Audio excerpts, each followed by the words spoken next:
वाले हैं, प्रयोग करने वाले हैं, आपको भी टेक्नोलॉजी में प्रोग्रेस होना पड़ेगा। आपको वो सीखना पड़ेगा चीजें कैसे होती हैं। ये ऑफिस वाला जो पावर पॉइंट वगैरह करें तो बहुत पॉपुलर है, आप उसको एमएस ऑफिस या ओपन ऑफिस मैं बताऊंगा, इसका इस्तेमाल करके पढ़ सकते हैं। बट सर आवाज ठीक से नहीं आ रही है, क्लियर नहीं आ रही सर, क्लियर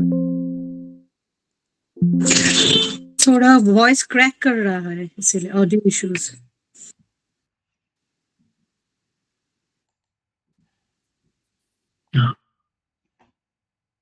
आवाज आ रही है?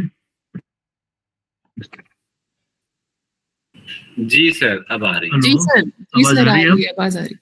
हेलो, जी सर आ रही है। हाँ जी, बिल्कुल हाँ जी सर, आ रही है सर। तो मैं स्क्रीन शेयर कर रहा हूँ, उसके बाद देखते हैं।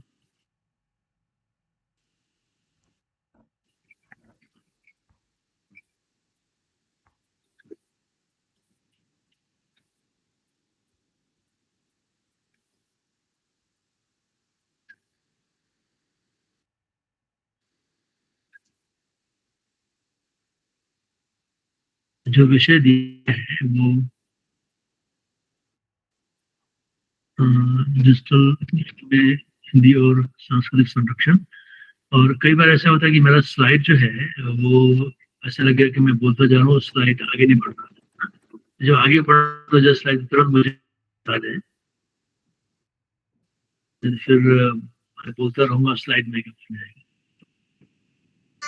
आवाज गूंज रही है सर।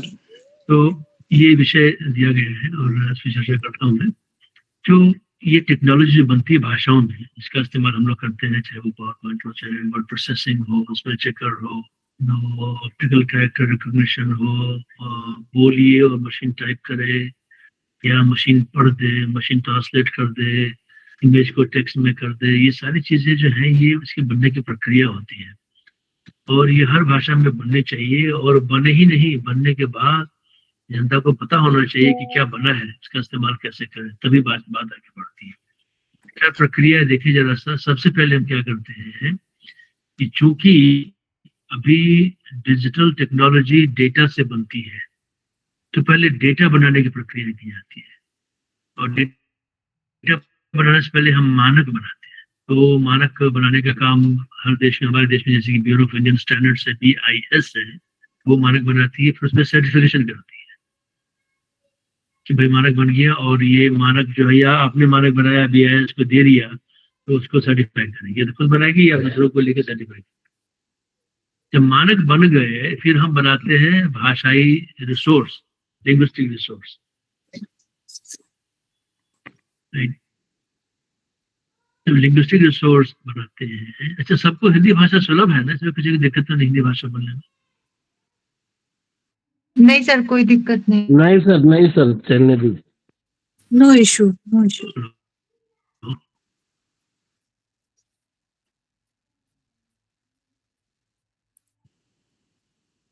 हेलो, उसके में यदि ये रिसोर्स नहीं हो, जिससे टेक्नोलॉजी बनेगी वो डेटा होगा। यदि कॉर्पोरा है ही नहीं किसी भाषा में, तो क्या करेंगे फिर हम लोकलाइज करके कॉर्पोरा बनाते हैं। क्या मतलब लोकलाइज करने का? मान लीजिए खासी भाषा में टेक्नोलॉजी बनानी है और खासी में कोई डेटा ही नहीं है,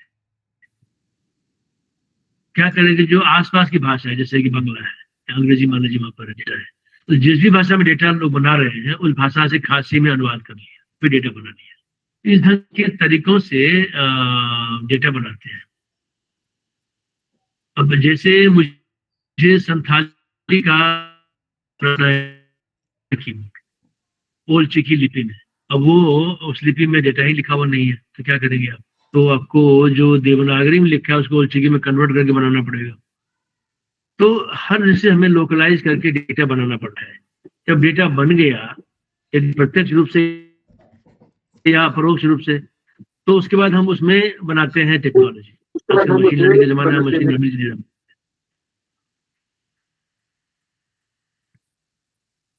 फिर हम टेक्नोलॉजी निर्माण करते हैं। टेक्नोलॉजी से सॉफ्टवेयर टूल्स बनते हैं। इस सॉफ्टवेयर का इस्तेमाल जनता करती है, टेक्नोलॉजी का इस्तेमाल सीधे नहीं करती। टेक्नोलॉजी का इस्तेमाल सॉफ्टवेयर के जरिए करती है। जब बन जाता है तो उसके बाद हमें जनता तक पहुंचना होता है कि भाई ये टेक्नोलॉजी बना है, ये सॉफ्टवेयर है।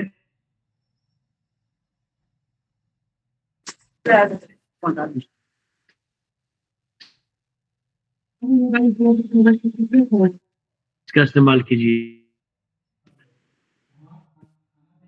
यदि सॉफ्टवेयर इस्तेमाल करने में उसको दिक्कत हो रही है तो ट्रेनिंग प्रोवाइड करना है। तो ये प्रक्रिया है, जो फीडबैक आता है,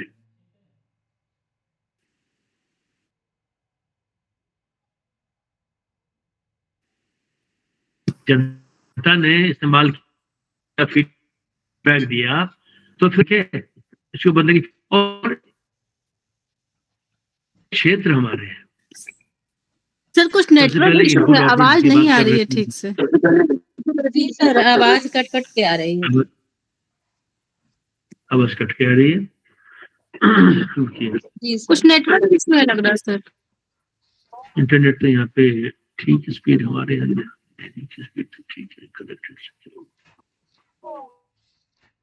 Let me disconnect and connect back again. Hang on a second. है ना?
हेलो, मुझे सुन पा रहे हैं? हाँ बिल्कुल सर, अब आ रही क्लियर सर जी। जी सर, आवाज आ रही आदरणीय सर, आ रही है। जी आ सर। रही है। ऋतु जी कह रही आवाज नहीं आ रही है सर जी। नहीं अब आ रही है। सर, अभी आई है, सर, अभी अब आ आई रही है, अब आ रही है। अब आ रही है? क्लियर है, चलिए, that's पूरा good. पूरा क्लियर। Okay, absolutely clear. ठीक है, अब मैं फिर से स्क्रीन शेयर करता हूँ और उसके बाद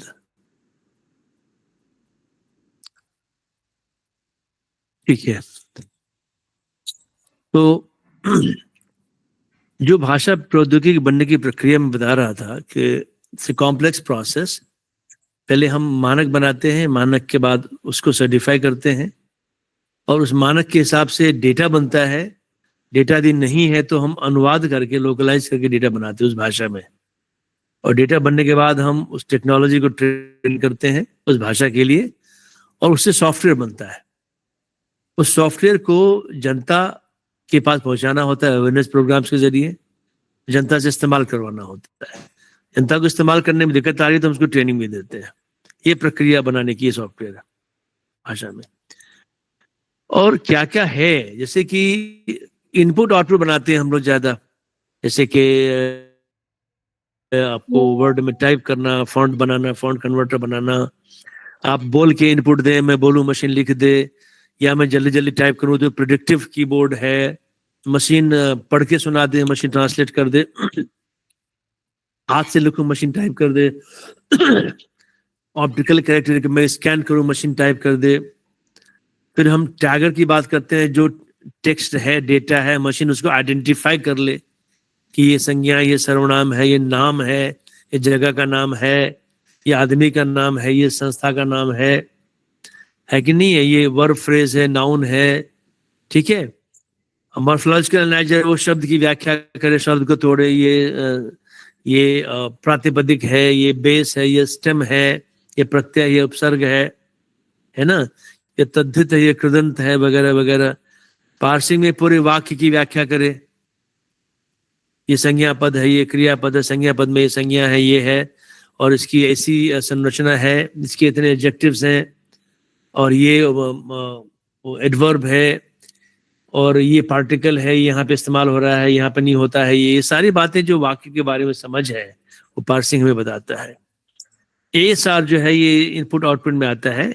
हम ऑटोमेटिकली स्पीच रिकॉग्नाइज करें, मैं बोलूं मशीन लिखे, ये यहाँ की बात है, इनपुट आउटपुट मैकेनिज्म की बात है।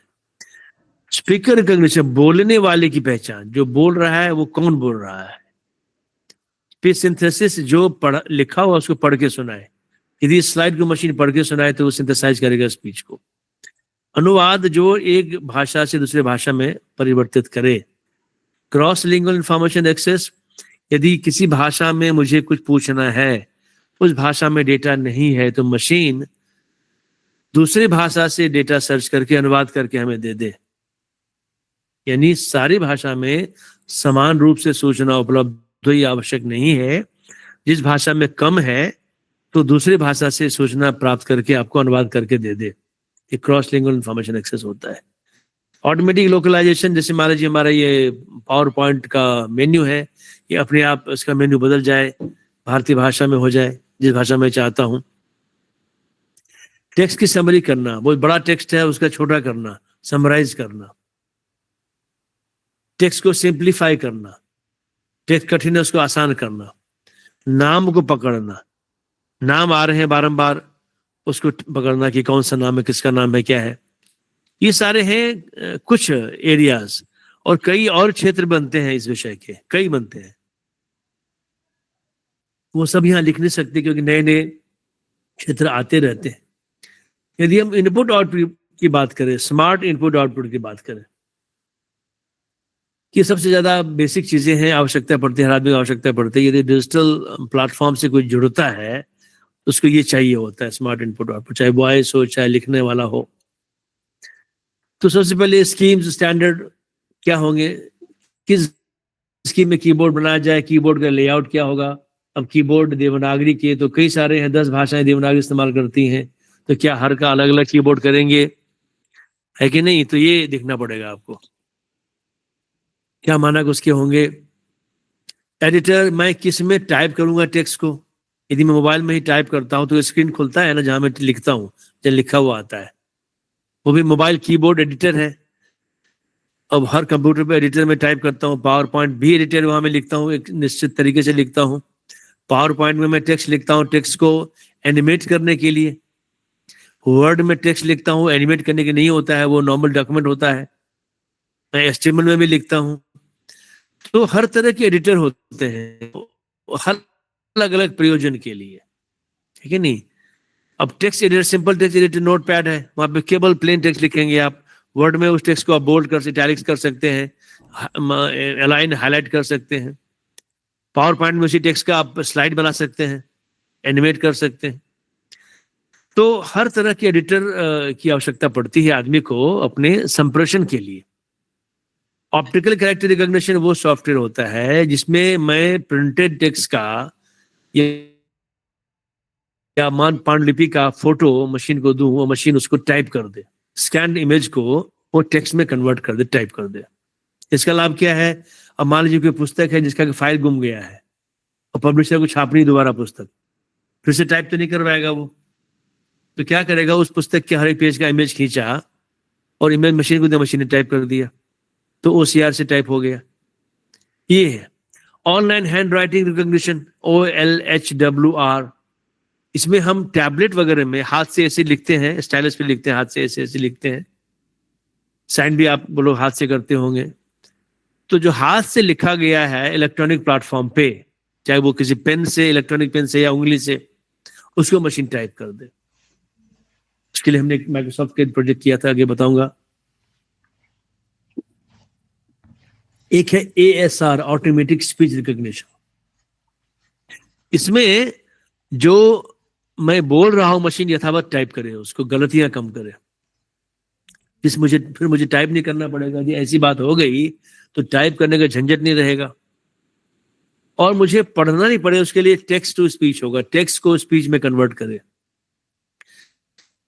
लिखा हुआ है, मशीन पढ़ के सुनाए। और या फिर इमेज है, इस इमेज का क्या मतलब है, इमेज को एक्सप्लेन करो। इमेज का टेक्स्ट फॉर्म बना दिया, इस इमेज में ये कहा जा रहा है, और टेक्स्ट से इमेज बना दिया कि इस तरह का चित्र बनाना है। एक ट्रायंगल बनाओ, एक सर्कल ड्रॉ करो, एक पर्यावरण का इमेज बनाओ, भगवान का इमेज ड्रॉ करो, राम जी का जैसे बनाएंगे। तो इस ढंग से आप image to text, text to image होता है। अब टेक्स्ट टू SQL डेटाबेस की भाषा होती है, स्ट्रक्चर्ड क्वेरी लैंग्वेज। और हर आदमी को डेटाबेस से सूचना निकालना है, तो वो तो SQL नहीं जानेगा, वो अपनी भाषा में बात करे और मशीन डेटाबेस से उसकी भाषा में सर्च करके दे दे। अब टेक्स्ट से टेबल बनाना है। अब मान लीजिए टेबुलर फॉर्म में डेटा है, मैं इसको रनिंग टेक्स्ट में लिख रहा हूं, मशीन उसका टेबल बना दे। या टेबल में डेटा है, उसको टेक्स्ट फॉर्म में पढ़ के समझा दे। ये कई सारी बातें, हम स्मार्ट इनपुट की बात करते हैं, धीरे धीरे it gets smarter, it becomes pure AI। कई सारे इसके हो सकते हैं। अब प्रश्न ये उठता है कि डिजिटल युग में हिंदी यदि लीड लेती है, तो 2047 तक जब भारत, हम बात कर रहे हैं कि विकसित भारत हो जाएंगे, तो तब तक की हमारी हिंदी की क्या यात्रा रहेगी और क्या क्या चीजें हिंदी को चाहिए आगे बढ़ने के लिए। सबसे बड़ी बात जो हिंदी का रहेगा कि संस्कृत का आधार लेकर अन्य भारतीय भाषाओं से शब्द और संप्रेषण क्षमता स्वीकार करे। तो आदरणीय गृह मंत्री जी कहते हैं सर्व समावेशी भाषा, यानी अन्य भाषाओं से भी संप्रेषणीयता स्वीकार करनी पड़ेगी हिंदी को, और आधार उसका सॉलिड संस्कृत का रहे। एक सशक्त माध्यम बने जिससे हम उच्च शिक्षा में प्रयोग कर सके। अभी उच्च शिक्षा में क्या हो रहा है, अंग्रेजी चल रही है। अंग्रेजी कितने लोग बोलते हैं? 10% लोगों ने कहा कि अंग्रेजी जानते हैं, सेंसस में कहा। उन 10% में से 2 या 3% होंगे जो उच्च शिक्षा के लायक अंग्रेजी जानते हैं। यानी 97%, 96% जनता को हम जो अंग्रेजी पढ़ा रहे हैं उच्च शिक्षा के माध्यम के रूप में, वो बेकार है। वो घाटा ही हो रहा है। इतना पैसा खर्च करे, कुछ रिजल्ट निकल के नहीं आएगा। तो ध्यान देने की बात है। अब हर भाषा के 2 रूप होते हैं। हिंदी का भी होगा वैदिकी, इसको हम मानक कह सकते हैं। हिंदी प्रशासन, शिक्षा, साहित्य, ज्ञान, विज्ञान आदि में प्रयोग करेंगे, मानक भाषा होगी वो। दूसरा लोक का प्रयोग, वो मानक को फॉलो नहीं करता आमतौर पे। जैसे बिहारी हिंदी है, हैदराबादी हिंदी है, बम्बईया हिंदी है कि नहीं, वो लोक को प्रयोग नहीं करेगा। संचार माध्यम की हिंदी है, फिल्मों की हिंदी है, टीवी का। तो 2 तरह की भाषा हमें रखनी पड़ेगी। जो दूसरी है लौकिकी, वो तेजी से बढ़ती है कि लोक प्रयोग में होता है। और वैदिकी जो है, जिसको हम किताबों की भाषा कहते हैं, पुस्तकों की भाषा, वो कम फैलती है, क्योंकि वो एक बार जब हमने लिख दी किताब में तो वो फ्रोजन हो जाती है। 100 साल बाद भी उस किताब की भाषा वैसे ही रहेगी, जबकि एक्चुअल लौकिक की भाषा बदल चुकी होती है। इंटरनेट पे हमारी उपस्थिति अलग होनी पड़ेगी। अभी हमारी थोड़ी खराब स्थिति इंटरनेट पे है, वो बेहतर करनी पड़ेगी। यूट्यूब पर हम चौथी भाषा हैं और आगे जा सकते हैं। स्पोकन भाषा में हम काफी आगे हैं और आगे बढ़ सकते हैं। और सबसे बड़ी बात, भाषा प्रौद्योगिकी के सारे टूल्स उपलब्ध होंगे और सूचना और शैक्षणिक सामग्री का मार्ग आसान होगा। मैंने क्लास राइट नाउ, अब रख दीजिए यहाँ पे।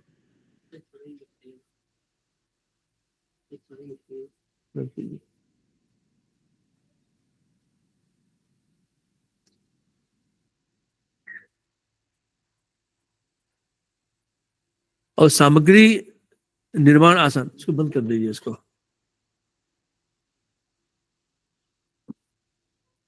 अब जो टूल्स सारे होंगे, बड़ा जरूरी है टूल्स का, क्योंकि बिना टूल्स के भाषा सक्षम नहीं हो सकती है।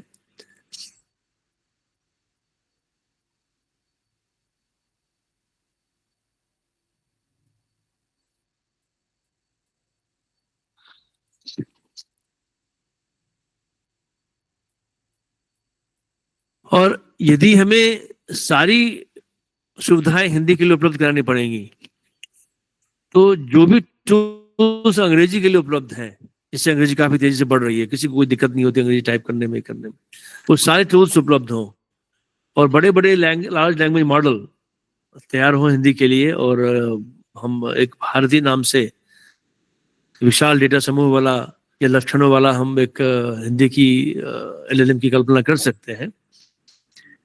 संस्कृत के आधार से क्या मतलब है? ठोस भाषाई और सांस्कृतिक आधार। अब देखिए, चाहे वो भाषा लीजिए, व्याकरण लीजिए, चाहे अब शैली लीजिए, शब्द लीजिए, हर जगह आपको संस्कृत की छाप मिलेगी। हिंदी पे ज्यादा भारतीय भाषाओं में और भी भारतीय भाषाओं में भी मिलेगी आपको। और जो भाषा परिवार बना रखा है कि ये आर्य भाषा है, ये द्रविड़ भाषा है, ऐसी बात नहीं है। उसको आपको थोड़ा सा रिवाइज करना पड़ेगा। संस्कृत का आधार भारत की सारी भाषाओं को मिलता है, हिंदी को ज्यादा मिला हुआ है। तो उसके जो लाभ है उसको लेकर आगे बढ़ने की आवश्यकता है। और हम भाषाई क्षेत्र, हम बात करें कि भाई इस पूरे भारत के भूभाग में कई भाषाएं बोली जाती हैं जो आपस में एक दूसरे से संप्रेषणीयता स्वीकार करती हैं, लेती हैं। इसी दृष्टि को आगे बढ़ाते हुए हिंदी में भी ये बातें सुलभ हों, भारत की अन्य भाषाओं, संस्कृत का आधार लेते हुए भारत की अन्य भाषाओं से भी शब्द और संप्रेषणीयता स्वीकार करें, इसको सर्वसमावेशी हिंदी बनाएं, तभी अंग्रेजी को रिप्लेस कर पाएगी। अभी संख्या देखिए यदि आप, तो 42% जनगणना में थी, लेकिन उर्दू को जोड़ दें, उर्दू और हिंदी एक ही भाषा है बोली के रूप में, लिखते अलग अलग, हम बोलते एक ही भाषा है। 40 से ऊपर प्रतिशत है। अभी आप ख क्षेत्र को भी शामिल करें तो 60 से अधिक वैसे हो जाते हैं। और बाकी राज्यों को देखें तो हिंदी अब समझने वाले, बेसिक हिंदी बोलने वाले, बोल समझने वाले 81% से ऊपर जनता है देश में।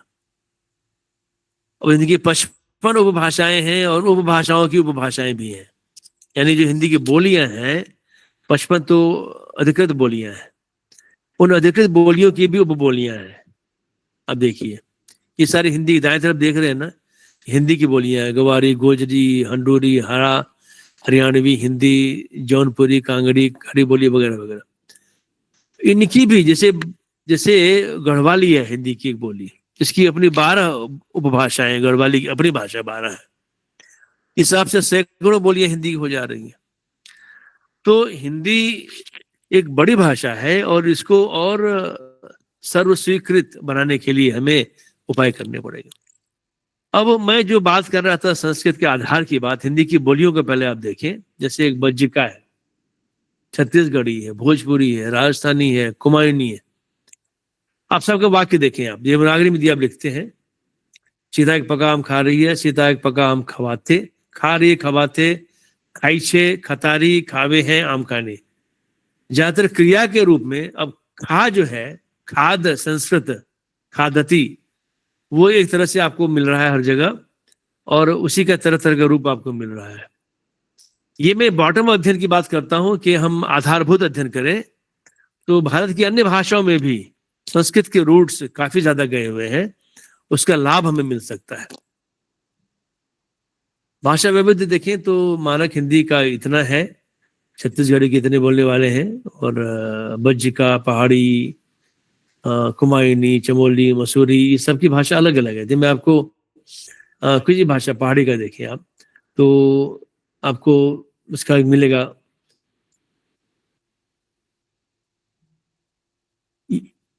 ये हमने कुछ सैंपल कलेक्ट किया था, यानी आप लोग आवाज सुन पा रहे कि नहीं? सुन रहे हैं सर। ये कुमायूनी जैसे है, आवाज आ रही है सर, आवाज आ रही है। सारी अच्छा, आवाज आ रही है सर।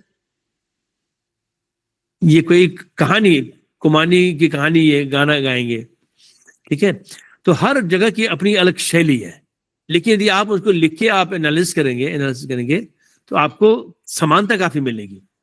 ये समानता भारत की अन्य भाषाओं से भी हिंदी की है, इसका गहन अध्ययन बॉटम अप स्टडी करना पड़ेगा। तो हरियाणवी देखें आप,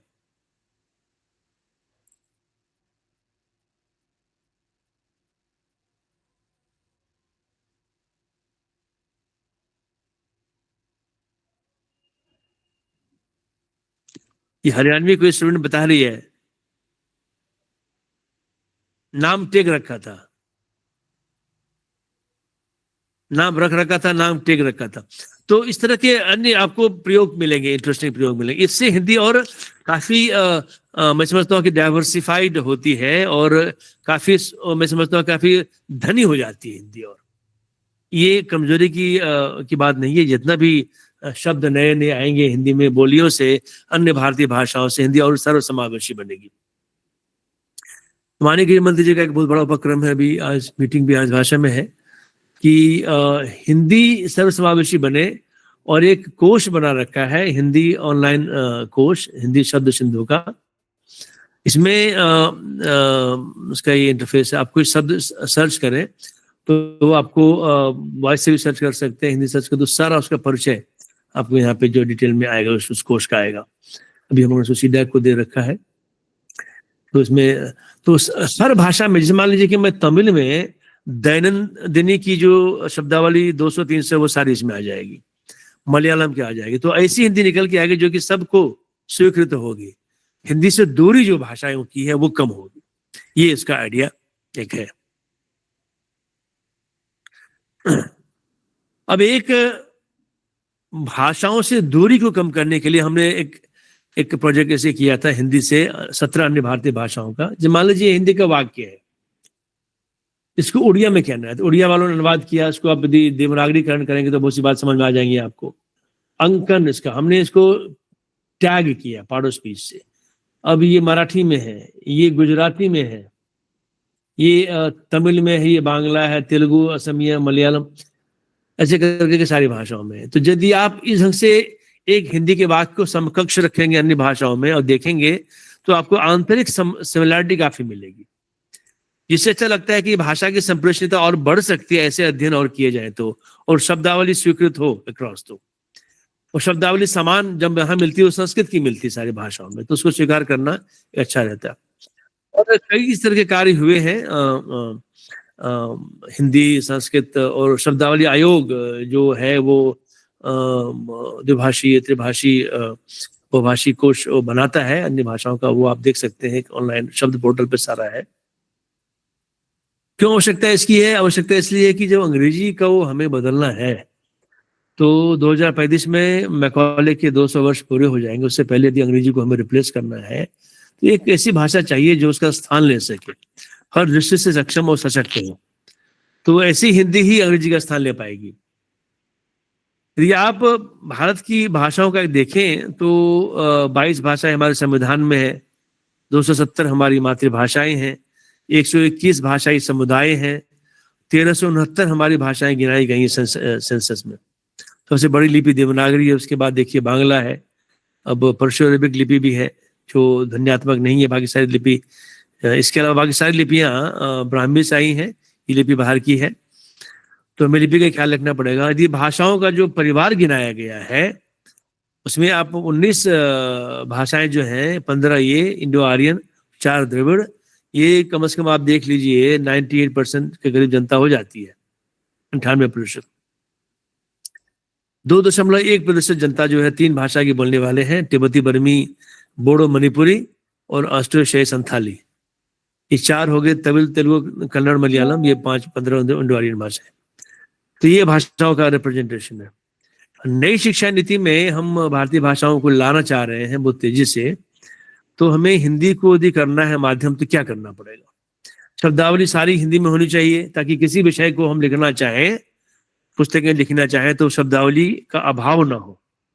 और फिर हमें शैक्षणिक सामग्री निर्माण करनी पड़ेगी। अब शैक्षणिक सामग्री हमें निर्माण करनी है भारत की सारी भाषाओं में, मान लीजिए, ताकि मान लीजिए कि हम क्लास में हिंदी में पढ़ा दिया हमने, लेकिन बच्चे को पुस्तक अपनी भाषा में चाहिए तो पुस्तक अपनी भाषा में वो मिले। ठीक है, तो बहुत जरूरी है। शब्दावली आयोग काम करता है, इसका ऑफिशियली रिकॉग्नाइज्ड बॉडी है भारत सरकार का जो करती है। इसका एक अपना वेबसाइट भी है, शब्द पोर्टल जो है। और ये वेबसाइट, मैं उनका 24वां अध्यक्ष था तो मैंने ही लिखा था ये वेबसाइट। मैंने जावा में इसको बनाया है। इसको अब तक 15 लाख से ऊपर लोग उसको इस्तेमाल कर चुके हैं। तो आप लोग इसको देखिए, सारे शब्द आपको यहाँ मिल जाएंगे, यू नो, जो है इसके। तो शब्दावली बन गई, उसके बाद पाठ्य पुस्तकें बनेगी, फिर शिक्षण होगा। अब 270 मातृभाषाएं हैं, इसमें प्रारंभिक शिक्षा हमें चाहिए। उच्च शिक्षा है तो 22 अनुसूचित भाषाएं हैं, सब में पुस्तकें चाहिए, पुस्तकों की शब्दावली चाहिए। फिर हमें टेक्नोलॉजी के बिना ये नहीं हो पाएगा कि आदमी से पुस्तकें लिखवाते हैं, कितनी पुस्तकें लिखवाएगा आदमी से, हमें अनुवाद करना पड़ेगा। तो एआई की मदद लेनी पड़ेगी हमको। और एआई आधारित शैक्षणिक प्रौद्योगिकी हमें क्या क्या करना पड़ेगा कि ई शिक्षण की पड़ेगी, इंटेलिजेंट ट्यूटरिंग सिस्टम करना पड़ेगा, मशीन अनुवाद की व्यवस्था करनी पड़ेगी, पाठ को सरलीकरण करना पड़ेगा, स्पीच तथा हस्तक्षेप सामग्री करनी पड़ेगी। यानी हिंदी में यदि आप टेक्नोलॉजी बनाना शुरू करें तो कभी खत्म ही नहीं होगा, ये सारे बनाते रहे आप। अब शैक्षणिक प्रौद्योगिकी जो बनाएंगे हम, ई लर्निंग, वो सरल हो, मुफ्त हो, सर्वसुलभ हो और बहुभाषिकता के सारे आयामों को साकार करे। यानी हिंदी में हमने बनाया भी तो वो किसी कोई तमिल में सुनना चाहे, कोई तेलुगु में सुनना समझना चाहे, वो भी सुविधा उसमें रहे। अब ये जो हमें टेक्निक्स है हिंदी के लिए सब उपलब्ध कराने पड़ेंगे। ये बुनियादी उपकरण है, स्मार्ट उपकरण है, जैसे OCR मैंने बताया सारा, वास्तविक रियल टाइम में अनुवाद हो, जैसे भाषा से भाषा, वाक से वाक, संवाद को पहचानने की क्षमता हो, मल्टी मॉडल प्रौद्योगिकियां होनी चाहिए, भाषा प्रौद्योगिकी बनाने के संसाधन आपके सारे टेक्नोलॉजी के रिसोर्स होने चाहिए। इसके बिना टेक्नोलॉजी बनती नहीं। जब तक डेटा नहीं होगा हम टेक्नोलॉजी बनाने, मैंने पहले स्लाइड में कहा था कि लैंग्वेज रिसोर्स बनाना पड़ेगा, लिंग्विस्टिक रिसोर्स। यदि नहीं है तो अनुवाद करके बनाइए। अपने एल्गोरिदम चाहिए, अपने डेटा केंद्र चाहिए और अपनी सस्ती लचीली बहुभाषी कृत्रिम मेधा AI चाहिए। अब भाषाई सामग्री की क्या स्थिति भारत में है देखिए जरा सा। हिंदी चौथी सबसे बड़ी भाषा दुनिया की है। यदि उर्दू को मिला दें तो तीसरी सबसे बड़ी भाषा हो जाती है बोली के स्तर पे। लेकिन इंटरनेट पे यानी लिखा हुआ कंटेंट जो है, लिखा हुआ कंटेंट इंटरनेट पे 0.1% ही है। इंग्लिश 93% है और हिंदी 0.1, यानी हिंदी थाई भाषा से भी नीचे है। अन्य जो भारतीय भाषाएं हैं हिंदी के अलावा, उनकी स्थिति और भी कम है। आप देखिए यहाँ पे सबसे नीचे थाई है, इसका 0.5% है, इससे भी कम हिंदी हमारी है जो वेब पृष्ठ है हिंदी में। यूट्यूब पर देखिए चौथी भाषा, अंग्रेजी, स्पेनिश और पुर्तगाली के बाद हिंदी का चौथा नंबर है। अब ये धीरे धीरे बढ़ जाए क्योंकि इंटरनेट का प्रसार हो रहा है भारत में, तो मोबाइल फोन इस्तेमाल कर रहे हैं, डेटा बहुत सस्ता है और डिजिटल लिटरेसी काफी बढ़ गई है। तो लोग बहुत तेजी से अब डेटा का इस्तेमाल स्पोकन मीडियम में यूट्यूब पे कर रहे हैं। तो यूट्यूब पे बहुत तेजी से आगे बढ़ रहे हैं हम। अब इतने लोग इंटरनेट का इस्तेमाल करते हैं, 50 करोड़ से ज्यादा लोग करते हैं इस्तेमाल, और 90% से ज्यादा भारतीय भाषा का इस्तेमाल करते हैं या करना चाहते हैं या डिमांड कर रहे हैं। तो स्थिति बहुत तेजी से बदल रही है भारतीय भाषाओं की। लेकिन जो टेक्नोलॉजी बनाना चुनौतीपूर्ण है क्योंकि सबसे बड़ी बात डेटा हमारे पास उपलब्ध नहीं है। तो कहाँ सामग्री है और क्या सामग्री हमारे पास है उसकी चर्चा करें हम। भाषाई सामग्री की बात करें तो हमारा जो JNU में हमने बनाया था इंडियन लैंग्वेज कॉर्पोरेट इनिशिएटिव, एक बड़ा प्रोजेक्ट था। मैंने आपको एक उसका सैंपल दिखाया कि कैसे हिंदी के वाक्यों को बाकी भाषाओं में अनुवाद करके और उसको अंकित किया गया। तो ऐसे पैरेलल अंकन और अनुवाद से मशीन को सिखाने में मदद मिलती है कि इस भाषा का अनुवाद उस भाषा में कैसे होगा, कैसे अनुवाद चलता है, कैसे डेटा अंकित होती है। ठीक है, ये 18 भाषाओं का एक कंसोर्शियम भारत सरकार ने बनाया था, मुझे उसका अध्यक्ष बनाया और मैंने 5 वर्ष तक ये काम इन भाषाओं के लिए किया था। IIT बॉम्बे का इंग्लिश हिंदी पैरेलल कॉर्पस ये उन्होंने बनाया। हम लोगों ने हिंदी इंग्लिश पैरेलल कॉर्पस बनाया था, उन्होंने इंग्लिश हिंदी का पैरेलल कॉर्पस बनाया है। और LTRC language technology centre Hindi Telugu parallel corpus, ये इंडियन लैंग्वेज कॉर्पोरेट इनिशिएटिव का होगा क्योंकि हिंदी हम लोगों ने बनाया था, ये कॉर्पस है। और IIT का एक कैंप ये है हिंदी हिंग कुछ कॉर्पस इसका है, मुझे एग्जैक्ट बताने की। ये हिंदी से गुजराती कुछ कॉर्पस इन्होंने बनाया, मुझे लग रहा है ये IIT गुवाहाटी का।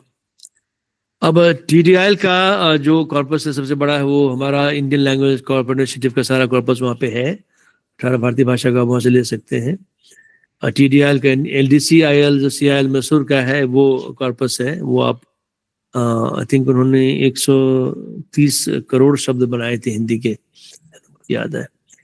और हिंदी 1010 एक वेबसाइट है जो स्केच इंजन जैसी संस्था के द्वारा बनाया गया है। इसमें 10 बिलियन शब्द 100 भाषाओं में उन्होंने बनाया है। उसमें से देखिए कितनी हिंदी भारत की भाषाएं हैं, जैसे हिंदी बंगाली, मैं बंगाली लिख रहा हूँ, हिंदी बंगाली है, हिंदी बंगाली, गुजराती, कन्नड़, मराठी, नेपाली, पंजाबी, गुरमुखी, पंजाबी, शाहमुखी, संस्कृत रोमराइज बनाया इन्होंने, तमिल, तेलुगु, बांग्ला, उर्दू, इंग्लिश। ये 10 बिलियन शब्द इन्होंने इंटरनेट से क्रॉल करके किया है। और इंटरनेट से 10 बिलियन शब्द संस्कृत में इन्होंने कैसे क्रॉल किया वो देखना पड़ेगा, मैंने चेक संस्कृत का डेटा किया नहीं है। बट इससे क्या होता है कि इस डेटा से किसी को यदि टेक्नोलॉजी बनाना है इन भाषाओं में तो वो बना सकते हैं। अब समस्या क्या है कि जो टेक्नोलॉजी बनी है मुख्य भाषाओं की टेक्नोलॉजी बेसिक बनी हुई है। अब जो अन्य भाषाएं, क्षेत्रीय भाषाएं हैं, जैसे इन भाषाओं की जो उपभाषाएं हैं, जैसे अवधी कह लीजिए, भोजपुरी कह लीजिए, ब्रज कह लीजिए, इनका कितना बना है उस पर बात आगे निकल के आएगी। और हिंदी की भी अपनी जो वैरायटीज है उस पर कितनी बात है वो देखेंगे। अब तकनीकी देखिए कि टेक्नोलॉजी क्या क्या उपलब्ध है, ये बड़ा जरूरी है, क्योंकि टेक्नोलॉजी से ही बात निकल के आती है। टेक्नोलॉजी हर भाषा में जितनी है, इसका कि श्वेत पत्र वाला एक सेमिनार हम लोगों ने किया था, वो श्वेत पत्र जारी किया था जिसमें किस भाषा में कितना उपलब्ध है और क्या चाहिए, इसी बात भी की थी। अब ज्यादातर टेक्नोलॉजी जो है वो प्राइवेट कंपनियों ने बनाई है, उनका काम करने का तरीका अलग ढंग से होता है। फंड की उनके पास कॉन्स्टेंट उतनी नहीं होती जितनी सरकारों को होती है। तो सबसे बड़े अनुवादक आप लोग इस्तेमाल करते होंगे गूगल का और माइक्रोसॉफ्ट का है। गूगल ट्रांसलेटर कहते हैं, माइक्रोसॉफ्ट का बिंग कहते हैं। वो स्पीच तकनीकी में गूगल असिस्टेंट और अमेजन एलेक्सा दो आगे लीडरशिप उनका है। और अन्य भी प्लेटफॉर्म ने अपने अपने लिए बनाया है, जैसे कि एप्पल का भी अपना स्पीच इंजन है और अन्य प्लेटफॉर्म्स का भी मुझे लगता होगा ही होगा। और गूगल असिस्टेंट को यदि आप ट्राई करें, अमेजन को ट्राई करें, तो आप यदि हिंदी अंग्रेजी मिश्रित भाषा भी देते हैं तो उसको पकड़ लेता है। अब ASR ऑटोमेटिक स्पीच रिकॉग्निशन की सुविधा हिंदी में है और OCR की सुविधा भी है। यदि आपकी प्रिंटेड टेक्स्ट आप दें तो उसको मशीन टाइप कर देगा। गलतियां थोड़ी बहुत करती हैं, होती है मशीन में से उसको, लेकिन मैक्सिमम कम आपका जो हो जाता है। हैंड राइटिंग पे भी शोध हुआ है, नहीं किया था, आपको बताएंगे आगे। और तो इन चीजों से अवेयर होने की आवश्यकता है। अब एक तो है कि जो बेसिक टूल जैसे कि एडिटर्स हैं, जैसे MS ऑफिस है, उसकी बात आगे करते हैं। इनकी लोकलाइजेशन की बात भी, अब ये अब यदि आपने हिंदी का ऑपरेटिंग सिस्टम विंडोज का हिंदी वर्जन लगाया है तो ये सॉफ्टवेयर भी हिंदी में हो जाएंगे। अब उनका कई बार इंटरफेस अनुवाद बहुत कठिन होता है तो समस्या आती है कई बार, लेकिन गांव में यदि मेजॉरिटी ऑफ पॉपुलेशन में यदि इसको फैलाना है तो भारतीय भाषा का इंटरफेस बड़ा उपयोगी होता है। मुझे याद एक बार बहुत पहले, कम से कम 15-20 वर्ष पहले, जब रिलायंस वेब वर्ल्ड आया था तो उस वक्त कोई फोन जो है, बहुत कम फोन नेटिव लैंग्वेज इंटरफेस के साथ उपलब्ध होते थे। मुझे याद एक बार मैं गया था किसी काम से, तो एक आदमी आया, उसने फोन पटक दिया, कहा कि मैं ये फोन आपका इस्तेमाल नहीं कर सकता क्योंकि ये फोन मेरी भाषा में नहीं है, मुझे अंग्रेजी नहीं आती, ये फोन वापस ले लीजिए। तो फिर दुकानदार ने जल्दी से उस फोन का इंटरफेस जो था वो अंग्रेजी से बदले हिंदी कर दिया, फिर वो आदमी लेके गया। तो ये काफी आवश्यकता पड़ती है। जब हम लोगों ने कीबोर्ड लॉन्च किया था स्विफ्ट की का कई भाषाओं में, तो ये समस्या वहां भी आई थी, क्योंकि जो भाषा अपनी भाषा इस्तेमाल करते हैं तो उनके लिए जो फोन सस्ता होगा उसमें ये कीबोर्ड आना चाहिए। हम यदि आईफोन में यदि देवनागरी का कीबोर्ड देंगे तो बहुत उपयोगी नहीं होगा, जो यूज करने वाले अंग्रेजी जानते हैं। लेकिन यदि हमने छोटे सस्ते फोनों में दिया तो ज्यादा इस्तेमाल उसका होगा। यूनिकोड एक यूनिफॉर्म एनकोडिंग स्टैंडर्ड है और उसके आधार पर फॉन्ट बनने चाहिए, ये बात हो। अभी मैंने 2 हफ्ते पहले एडोबी से एक मीटिंग किया था कि फॉन्ट देवनागरी के बहुत क्रिएटिव नहीं है, तो क्यों नहीं इस फॉन्ट को यूनिवर्सिटी लेवल तक लिया जाया जाए कि फॉन्ट डेवलपमेंट कोर्सेज की बात की जाए, तो उस ढंग से हम कर सकते हैं। और वेब पोर्टल जो वेबसाइट्स हैं ये ज्यादा से ज्यादा बने, क्योंकि अभी देखा आपने हिंदी की जो रिप्रेजेंटेशन है 0.1% ही है, यानी जितने वेबसाइट इंटरनेट पे हैं उनमें से हिंदी की वेबसाइट का जो रिप्रेजेंटेशन है 0.1% ही है, आधे से ज्यादा अंग्रेजी की वेबसाइट है। और ये बहुत इंपॉर्टेंट है कि इनमें से कई अंग्रेजी कंटेंट भारत से भी जाता है। ऐप आदि बनाने की सुविधा, हम ऐप जल्दी से बना सकें, ये कोई ऑटोमेटिक एक सिस्टम हो तो हम जो चाहें ऐप बना सकते हैं। कैट की सुविधा अपनी भाषा में होनी चाहिए, ये बहुत जरूरी है। और इनपुट संबंधी उपकरण देखें तो एक हमारा लिप्यंतरक है, संस्कृत एवं प्राच्य विद्यार्थी संस्थान के वेबसाइट पे जाएंगे sanskrit.jnu पे, जो लिप्यंतरक को आप इस्तेमाल करके लिपि बदल सकते हैं। देवनागरी से गुरमुखी कर ली, देवनागरी से आपने ये कर लिया, बांग्ला से आपने मणिपुरी कर लिया, वगैरह वगैरह। हिंदी मराठी का अनेकार्थ विश्लेषण है, वो थोड़ा मॉर्फोलॉजिकल प्रोसेसिंग पे है। शिष्टता अभिज्ञान उपकरण संस्कृत में, ये हिंदी के लिए है। ये हिंदी में यदि आपने कहा कि आपके पिता का नाम क्या है, मशीन उसको ओके करेगा। यदि आपने कहा तेरे बाप का नाम क्या है, मशीन उसको असिस्ट मानेगा। ऐसे काम भी हो रखे हैं। अब OCR जो हिंदी का है वो गूगल में आप जाएं, टेसरेक्ट नाम से, वो ओपन सोर्स में है, उसका इस्तेमाल करके आप सीधे कर सकते हैं। आप उसको किसी सॉफ्टवेयर में एम्बेड भी कर सकते हैं, ओपन सोर्स है वो। राजभाषा विभाग ने भी लिपि परिवर्तक बनाया सीडा की मदद से, और कंठस्थ उन्हीं का मशीन अनुवाद सिस्टम है। और यूनिकोड हिंदी फॉन्ट कन्वर्टर भी राजभाषा का बना हुआ है।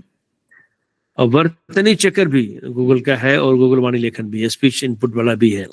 अब क्या है कि अब जो वर्तनी चेकिंग की बात हमने मशीन को दे दी है, मैं बोलूंगा मशीन लिखेगी, लिख के खुद ही वर्तनी चेक कर ले। इसमें समस्या कई बार ये आती है, तो विशेष बात है, अर्जेंट है,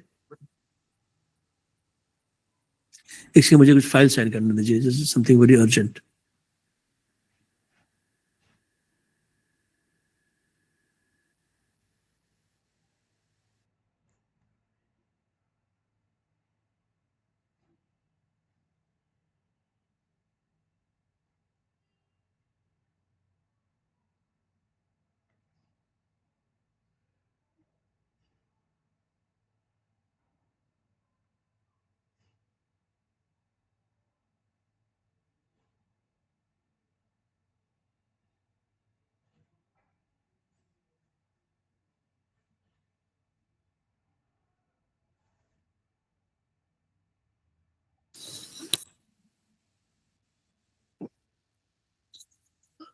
Yeah, sorry about that.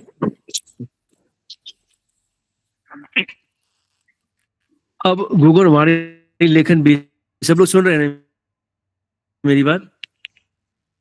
Hello ji ji ji ji sir, ji sir, ji sir. Slide भी, राइट, अभी ये स्लाइड भी वही है ना, इनपुट संबंधी उपकरण स्लाइड अभी देख रहे हैं आप लोग? जी सर।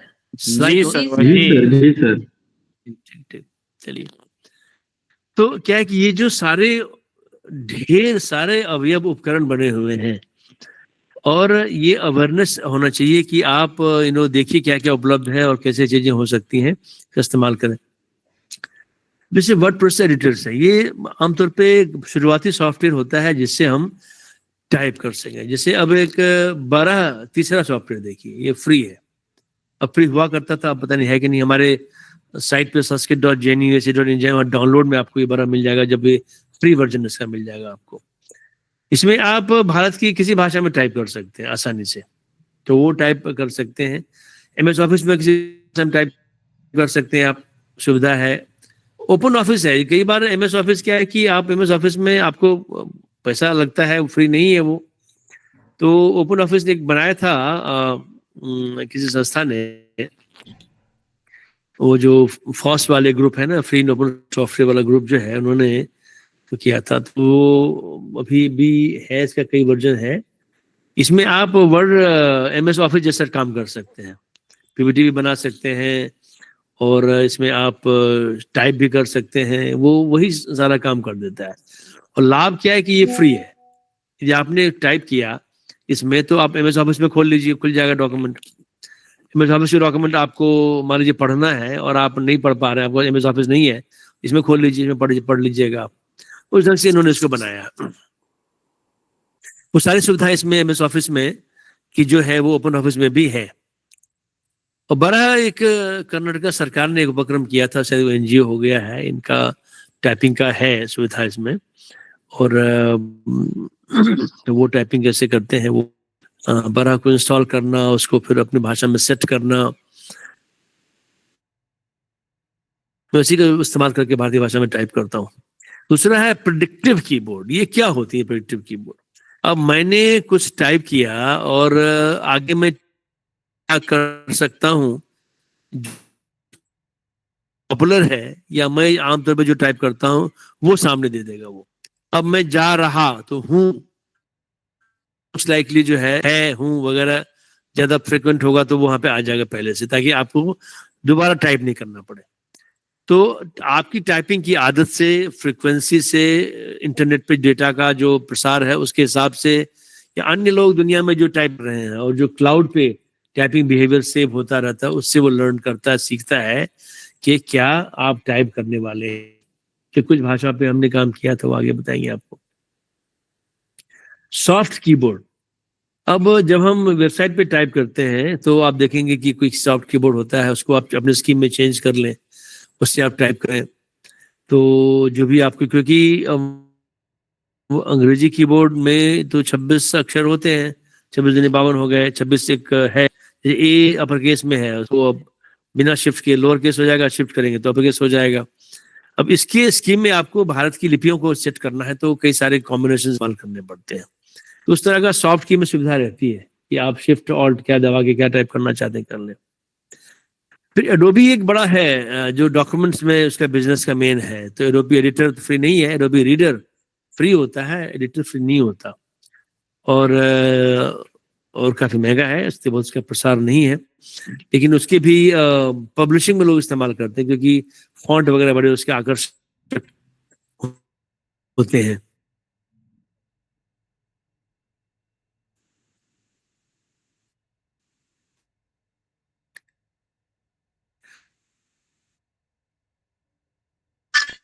अनुवाद जो आप लोग करना चाहते हैं या मशीन के जरिए, तो गूगल सबसे ज्यादा पॉपुलर है। और अन्य बिंग एक माइक्रोसॉफ्ट का है, 2 पायलट हमने किए हैं, बात बताएंगे आपको भी। और क्या होगी बढ़ेगी आपके, गूगल तो बढ़िया है, ये लोग क्यों आगे बनाते हैं। अब गूगल ने बनाया है, लेकिन वो मान लीजिए फ्री नहीं है, 500 शब्द तक, फिर उसके बाद फ्री नहीं है। दूसरा कहेगा चलिए मैं आपको देता हूँ, मैं 1000 तक फ्री दूंगा आपको। तो कई सारे ऐसे बन जाएंगे, क्योंकि ये कॉम्पिटिशन है। हमारे जो शिक्षण संस्थान है वो इसमें क्या कर रहे हैं, उसकी बात जरा से देखते हैं। इसे अब सारे संस्थानों का अलग अलग अपना एक है। आईआईटी चेन्नई एएसआर करता है टेक्स्ट टू स्पीच का, के लिए जाना जाता है। IIT Delhi optical character recognition generally के लिए जाना जाता था। अब करंट फोकस क्या है पता नहीं, हाल तक तो वो यही करते थे। IISc बैंगलोर ऑनलाइन हैंडराइटिंग के लिए गणेश रामकृष्णन जी हैं, JNU लैंग्वेज टेक्नोलॉजी रिसोर्सेज उपकरण वगैरह बनाने के लिए। CDAC, IIIT Hyderabad, IITM Kerala, कुछ नए मशीन अनुवाद रिसोर्सेज। होता क्या है कि जब कोई बड़ा प्रोजेक्ट होता है, भाषणीय प्रोजेक्ट है, तो कई संस्थाएं जुड़ी रहती हैं।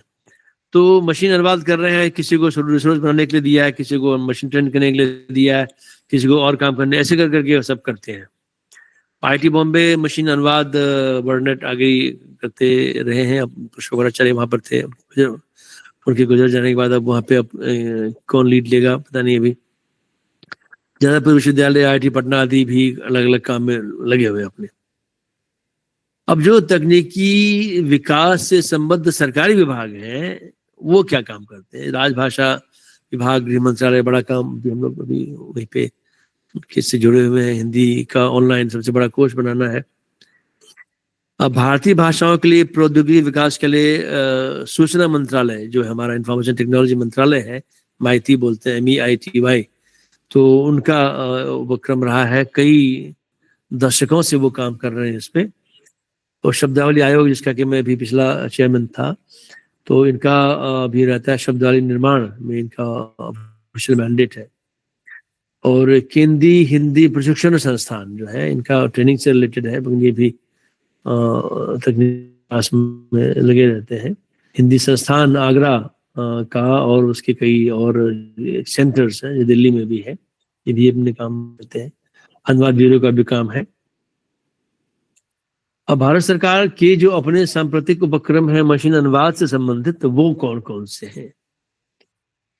मिनिस्ट्री ऑफ एजुकेशन का अनुवादनी, ये एजुकेशन का मिनिस्ट्री का हुआ करता था, अब शायद ये अलग संस्था बन गई है या NGO बन गया है। अब ये निकला था कि कैसे तकनीकी क्षेत्र में अनुवाद करना हो हिंदी का, अंग्रेजी का हिंदी में, अंग्रेजी का अन्य भाषाओं में पुस्तकें निर्माण करनी है तो कैसे करेंगे, ये उन्होंने शुरू किया था। उनकी भी क्या स्थिति पता नहीं। और MEITY, ministry of information and technology, ministry electronics and information technology, MEITY, तो भाषणी नाम से मशीन अनुवाद, स्पीच टू स्पीच अनुवाद का एक बड़ा उपक्रम है। इसमें कई संस्थाएं जुड़ी, हम भी जुड़े हुए हैं। अभी हम हिंदी से मैथिली अनुवाद के लिए जुड़े हैं भाषणी से।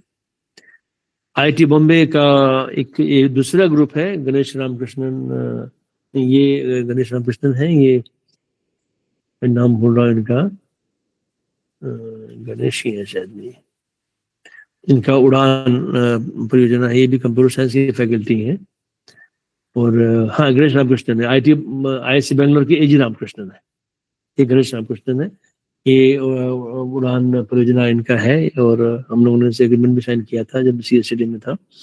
तो वेरी गुड ग्रुप, अच्छा कर रहे हैं। और एक और उपक्रम किया था, प्रिंसिपल साइंटिफिक एडवाइजर, जो हमारे PMO प्राइम मिनिस्टर के जो एडवाइजर है, उन्होंने अपने यहाँ किया था एक इनोवेशन चैलेंज और स्टार्टअप कंपनियों को कहा था कि आप लोग ट्रेंड कीजिए। तो मैं इस कमेटी में था। उनके स्टार्टअप कंपनियों को प्रवृत्त किया कि आप मशीन अनुवाद में एक लैंग्वेज पेयर लें, उसको आगे बढ़ें और कुछ कुछ जो संस्थाएं हैं उसके लिए अनुवाद की व्यवस्था करवाएं। तो अच्छा था। और एक राजभाषा का कंठस्थ अभी चर्चा की थी प्रवेश जी ने, तो ये मेमोरी बेस्ड मशीन अनुवाद है, वो नेहरू में भी आ गए हैं, तो वो भी काफी इस्तेमाल की जाती है। वो भी जरा देखें आप लोग कैसा उसका है। तो इन सब का करना क्या कि यदि या तो ये फ्री है सर्टेन नंबर ऑफ वर्ड्स के लिए, तो उसका देखें। यदि आप ओपनली कर सकते हैं या अकाउंट खोल सकते हैं, कई जगह अकाउंट खोलना पड़ता है, कई जगह सीधे वीआर से, जैसे कि बिंग और गूगल है, सीधे कर सकते हैं, अकाउंट नहीं खोलना पड़ता, कई जगह अकाउंट खोलना पड़ेगा आपको। तो वो एक बार देख लें जरा से जाके आप। हमारी जो इंडस्ट्री है उसमें आमतौर पे जो ये गूगल, माइक्रोसॉफ्ट है, ये बड़े हैं। इनका सबसे ज्यादा अभी गूगल ने $10 बिलियन का इन्वेस्टमेंट किया इस एरिया में। हैदराबाद में एक इन्होंने एक बड़ा डेटा सेंटर बनाने की बात चल रही है। तो सर्च इंजन इनका मशीन ट्रांसलेशन और सारे रिलेटेड उपकरण। जब मशीन अनुवाद करते हैं तो मशीन अनुवाद में सिर्फ अनुवाद ही नहीं ना होता है टेक्स्ट का, उसके साथ साथ स्पीच, किसी ने बोल के अनुवाद मांगा तो बोल के अनुवाद किया जाएगा, फिर बोल के जनरेट करना पड़ेगा। किसी ने लिख के अनुवाद मांगा तो करना पड़ेगा। तो सारे संबंधित उसके लिए अभी अब उसमें हमें देने पड़ेंगे। अब स्विफ्ट की जो इनपुट मैकेनिज्म के लिए कंपनी है, मैं इसका था 13 में बोल रहा हूँ, तो ये इनपुट मैकेनिज्म में काम करती है, कैसे कीबोर्ड्स अवेलेबल कराए जाए, और ये बड़ा काम है एक्चुअली। अमेजन एआई, अलेक्सा वगैरह इन्होंने बनाया था। अमेजन का भी बड़ा है, क्योंकि अब अमेजन वेब सर्विस नाम से है एक क्लाउड, जिस पे कि आप सारे अकाउंट खोल सकते हैं। क्योंकि अमेजन के सेंटर्स बिजनेस सारे देश में है, तो उनको ज़्यादा आवश्यकता है एआई की। सैमसंग का बेंगलोर में बड़ा केंद्र बनाया उन्होंने, मैं गया था वहाँ पे। एडोबी का बड़ा उपक्रम है, नोएडा में इनका बड़ा सेंटर है। और पूरा जो Middle East, South and South East Asia का जो है, उससे में चर्चा हुई थी। और they are interested in diversifying the fund development in the Indian universities. देखते हैं कैसे बात जाती है। और नुआंस जैसे कंपनी है, वो भी इनपुट मैकेनिज्म के लिए है। Easy data company, medical data processing के लिए मैं इनका एडवाइजर हूँ। और स्टार्टअप कंपनी, और वी नीड टू ऐसे ही डाइवर्सिफाई। अब कई सारे, मैं तो कुछ का नाम लिखा है, कई सारी कंपनियां ऐसी हैं जो अपने अपने स्तर पे काम कर रही हैं। अभी हाल में एक सेमिनार हुआ था जहाँ मैं कीनोट के लिए गया था, तो सिटलॉब संस्था है और फिकी जो है, ये दोनों मिलकर सेमिनार किए थे। इसमें कम से कम 10 कंट्रीज से कंपनियां आई थी जो इस एरिया में काम कर रही हैं अपने अपने कंट्रीज में, भारत की भाषाओं के लिए। जैसे किसी फोन को लॉन्च होना है भारत में, मान लीजिए कोई चाइनीज फोन को भारत में लॉन्च होना है, उसको सारी भाषा में कीबोर्ड चाहिए, तो वो इंडिया की कंपनी से सीधे कॉन्टैक्ट नहीं करेगी, वो अपने देश की किसी कंपनी से कॉन्टैक्ट करेगी। वो कंपनी इंडिया से टाई अप करके वो चीज करा के देगी उसको। ऐसे करके बिजनेस चल रहा है। अब विस्तार से देखें कि हर बड़े जायंट्स ने क्या क्या किया है। जो गूगल का देखें, सर्च इंजन है, असिस्टेंट है, टेक्स्ट रीडर्स है, और 30 भारतीय भाषाओं का मशीन अनुवाद में उन्होंने किया हुआ है। 30। अब तक बोडो खाली नहीं है, पता नहीं क्यों बोडो नहीं दिया उन्होंने, बाकी सारी 22 भाषाएं ऑलमोस्ट हैं वहाँ पे। जब उन्होंने संस्कृत को बहुत शुरू में, म्यूरल आगे मैं बात कर रहा हूँ, संस्कृत डाला था तो मुझे कहा था चेक कीजिए इसको, तो बहुत तेजी से ये बढ़ रहे हैं। फंड की इनकी कांस्टेंट नहीं है, और इनको पता है कि भारत में 140 करोड़ लोग रहते हैं और 60-70% मोबाइल पेनिट्रेशन देश में है, तो उनको लगता है कि बड़ा एक अपॉर्चुनिटी भारतीय भाषाओं के लिए है। असमीज, अवधी, बांग्ला, भोजपुरी, डोगरी, गुजराती, हिंदी, कोंकणी, खासी, कुड़क, अब देखिए कुड़क जैसे है, मारवाड़ी, मिजो, अब देखिए अब टुडू, इन भाषा में भी जो है, जो हमारी अनुसूचित भाषाएं नहीं भी है, उनमें भी इन्होंने काम किया हुआ है। डॉक्यूमेंट रिकग्निशन यानी OCR जो है, ये बड़ा उपक्रम है, और कई सारे ओपन सोर्स में सॉफ्टवेयर उन्होंने डाल रखा है, उससे आप इस्तेमाल कर सकते हैं। जब ये मशीन अनुवाद आया था, अभी बहुत तेजी से आगे बढ़ा था, उससे जस्ट पहले इन्होंने क्या, 17 भारतीय भाषा में एक मल्टीलिंगुअल जनरेशन नाम से एक मॉडल आए थे, वो लैंग्वेज मॉडल बर्ट जैसा, तो उसमें उन्होंने सती भी डाला था और काफी डेटा जमा किया था। उसके बाद तुरंत उनका संस्कृत मशीन अनुवाद भी आ गया। तो पहले वो यहाँ एक्सपेरिमेंट करते हैं, फिर भाषा यहाँ आ जाती है। बिंग का देखें तो बिंग में 20 भाषाएं हैं, थोड़ा सा पीछे है गूगल से। और इसमें से देखिए जो मुख्य भाषाएं 20 यहाँ पर हैं, और जो मुख्य भाषा नहीं है वो मैं यहाँ पे कुछ नहीं देख रहा हूँ, मुख्य भाषाओं में ये लगे हुए हैं। और सबसे बड़ी बात, इनका जो शोध है माइक्रोसॉफ्ट रिसर्च में पर रह चुका हूँ, और माइक्रोसॉफ्ट रिसर्च इंडिया लैब ये भी है, और इनका फिर एआई एजेंट कोटा नाम से है। अब कभी इनका एजेंट भी चेंज हो रहा है काफी। अब जो लैंग्वेज मॉडल है, हम इसकी बात करते हैं कि यदि भाषा को और समृद्ध बनाना है डिजिटल प्लेटफॉर्म पे, तो लैंग्वेज मॉडल हमें हर टास्क के जनरेट करना पड़ेगा, या एक बड़ा LLM हमें बनाना पड़ेगा। ये सांख्यिकी और मशीन लर्निंग वाले मॉडल होते हैं जो भाषा का जो नेचुरल अंडरस्टैंडिंग है उसको समझना और जनरेट करना, दो क्षमता ये प्राप्त करते हैं। ये सांख्यिकी या न्यूरल मॉडल पे आधार होते हैं, और बड़ा डेटा सेट चाहिए इनको, कई करोड़ शब्द चाहिए होते हैं इनको। अब पहले हम स्टैटिस्टिकल मॉडल 5-10 वर्ष पहले तक करते थे, अब वो बदल के न्यूरल हो गया है, और न्यूरल में हम बात करते हैं लार्ज लैंग्वेज मॉडल की, LLM की। इसका ट्रेनिंग साइज बहुत मैसिव होता है और ये सारे कॉम्प्लेक्स क्रिएटिव टास्क करने के लिए बनाए जाते हैं। जैसे भोजपुरी में कविता लिखो, उसका अनुवाद कर दो अंग्रेजी में, इस तरह के काम। मैंने पिछले स्लाइड्स में बर्ड की बात की, bidirectional encoder representation from transformers. अब ये GPT-3, GPT-4, GPT-5 ऐसे आता रहेगा। पाम भी है अभी, आई थिंक मेटा का भी इसमें से है, होगा कोई पाम 2। अब ये करीब 1 लाख से ऊपर LLM ट्रेन हुए हैं। तो चैट जीपीटी बड़ा पॉपुलर है, आप जानते हैं। चैट जीपीटी 4 या 5 शायद आने वाला है या आ गया है। ओपन एआई कंपनी अब $10 बिलियन इन्वेस्टमेंट से कंपनी बनी थी, इसके बाद धीरे धीरे धीरे अब ये बड़ी हो गई है। डीपसीक भी एक है, चाइना का है, भारत का भी एक बड़ा एआई का उपक्रम हुआ है और उसमें कई चीजें हैं। ओला भी अपना एआई कर रहे हैं। कई सारे लोग उसमें अपना भारतीय भाषाओं के लिए ट्रेनिंग करने लगे हुए हैं अभी, तो लाभ उनको नजर आ रहा है उसका। लेकिन समस्या ये है कि जो लैंग्वेज मॉडल्स बन रहे हैं, इसमें नया क्या हो रहा है, हम क्या अपेक्षा कर रहे हैं और प्रतियोगिता कॉम्पिटिशन कहाँ जा रही है, नया क्या हो रहा है। तो बात आ रही है कि रियल टाइम रिस्पांस कौन देगा, हमें रिस्पांस के लिए वेट नहीं करना पड़े। बेटर कैपेसिटी ओरिजिनल राइटिंग, यानी हमें मौलिक लिखवाना हो कुछ चीजें, वो कौन अच्छा लिखेगा, यानी यहाँ से कॉपी करके वहां डाल दिया। जैसे मौलिक रचना हम करते हैं और उसमें प्लेजरिज्म वाली बात नहीं होती है, ऐसी रचना मशीन करके देगा क्या, ये बात। रीजनिंग कैपेसिटी किसको है ना।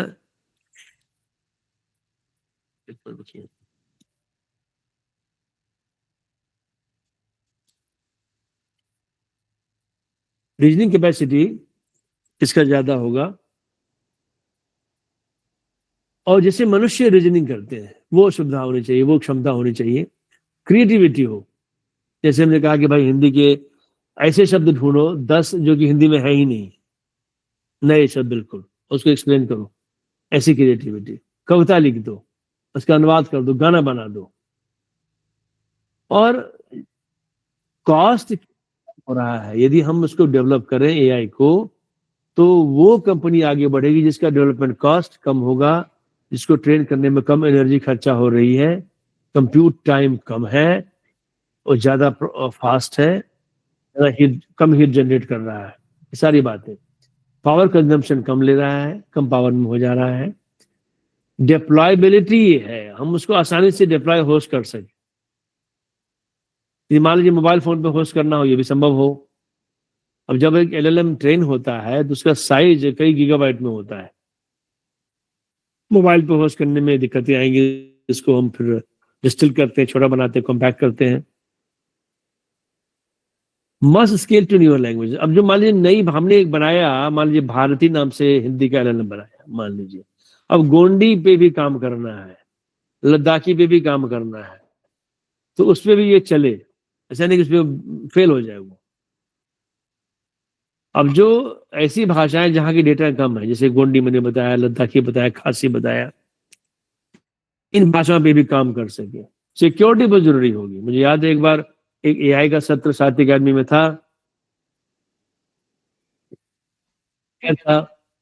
उस सत्र में अशोक चक्रधर जी ने कविता पढ़ी और कहा मशीन से कविता बनाओ, और तो वो इसे उन्होंने कविता कही, तब मैंने चैट जीपीटी को 2 लाइन कहा, मेरे मखना आज की शाम खाली रखना, और कहा अब बाकी की लाइन आप बना दो। तो चैट जीपीटी ने बाकी का लाइन बना दिया, कविता बना दी, और फिर उसको आगे इसको म्यूजिक बद्ध करो और इसको गाना बना के सुनाओ, गाना भी आगे सुना दिया। तो ये क्रिएटिविटी काफी बढ़ रही है, बट आपको देखना सूक्ष्म नजर चाहिए कि देखने के लिए कि कहाँ मशीन ने गलती की है। जैसे यदि मैं कहूँ कि आप हिंदी में ऐसे शब्द बनाओ जो हिंदी में नहीं है, मशीन बनाएगा, लेकिन कई ऐसे शब्द बना देगा जो कि असंभव नहीं हो सकते हिंदी में। जो शब्द हिंदी में नहीं हो सकते, ऐसे शब्द को एक आपको देखना पड़ेगा कि क्या, जैसे कि कोई शब्द हिंदी में आधा फारसी का रूट हो, आधा रूट हिंदी का हो, ऐसे शब्द नहीं मिल सकते, तो ऐसे शब्द मशीन बना देगा। तो आपको देखना है कि क्या असंभव, यानी कहाँ पे मशीन हेलुसिनेट कर रहा है, उल्टा पुल्टा बक रहा है, ये आपको देखना पड़ेगा। बट उसके लिए भी बहुत सारा ट्रेनिंग आपको मशीन को देना पड़ेगा और डेटा देना पड़ेगा। अब डेटा सिक्योरिटी, जब मैं उसकी बात कर रहा था शायद अकेडमी के एक एआई सेशन की, और उसके बाद सेशन के बाद एक ऑडियंस ने एक प्रश्न पूछा महिला ने कि भाई हम क्यों एआई लें, एआई की आवश्यकता क्या है हमें, सारा पैसा बैंक से मेरे निकाल लिया किसी किसी ग्रुप ने। तो पैसा का निकल जाना और एआई का दुरुपयोग होना, ये एक बड़ा एक है जिससे लोग एआई में नहीं जाना चाहते या उसका इस्तेमाल नहीं करते, भाषा इससे थोड़ी सी पिछड़ती है। तो मिसयूज हो, मैनिपुलेशन ना हो, मिसयूज नहीं हो, मैनिपुलेशन ना हो, देखना पड़ेगा। और ये प्रॉब्लम सॉल्व करे, सिर्फ उत्तर ना दे। उत्तर कई बार क्या होता है कि उत्तर गलत से दे देता है, मुझे बात है ना, प्रॉब्लम का सोल्यूशन निकाल कर दे। अब चूंकि बड़ी जो लैंग्वेज मॉडल्स हैं उसको बनाने में बहुत खर्चा आता है, बहुत डेटा चाहिए, और जो साइज बन के आता है इतना बड़ा होता है कि उसका इस्तेमाल हम नहीं कर पाते हैं छोटे छोटे प्लेटफॉर्म्स में जहाँ कम मेमोरी हमारे पास है। तो एसएलएम की बात आती है, स्मॉल लैंग्वेज मॉडल, तो इसमें कम डेटा चाहिए एलएलएम के कंपैरिजन में। इसको ट्रेनिंग जल्दी कर सकते हैं, डिप्लॉय जल्दी कर सकते हैं, और इसका एक्सेस आसान एलएलएम के लिए। इसमें कुछ जो काम है उसमें एक्सपर्टीज रहेगी, सारे काम की एक्सपर्टीज नहीं रहेगी। एलएलएम में हम आमतौर पे कई एक्सपर्टीज चाहते हैं, एसएलएम में हम एक या दो एक्सपर्ट की बात करते हैं कि कितना आपको एक्सपर्टीज चाहिए।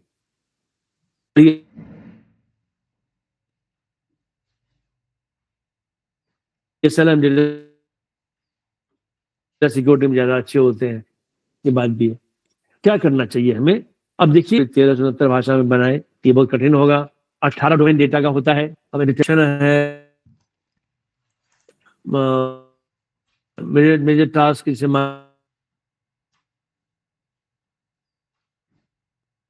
के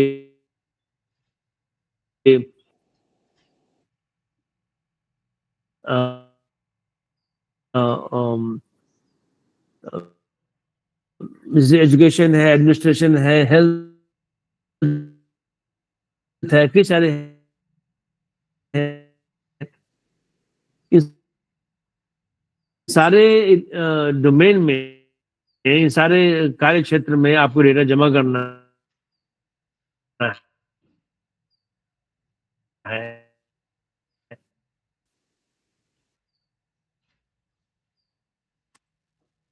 और मशीन को ट्रेन करना बहुत कठिन,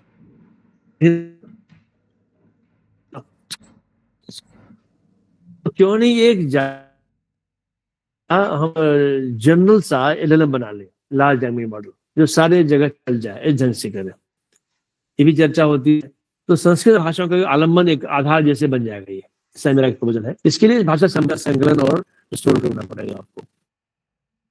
जैसे संस्कृत, पाली, प्राकृत, आधुनिक भारतीय भाषा का डेटाबेस, लिखित डेटा, स्पीच डेटा और एक्टिंग वाला डेटा। संस्कृत में डेटा भी मैंने जोड़ा था, नहीं है, बहुत ज्यादा नहीं है, तो बाकी भाषाओं से अनुवाद संस्कृत बड़ा एक उपयोगी।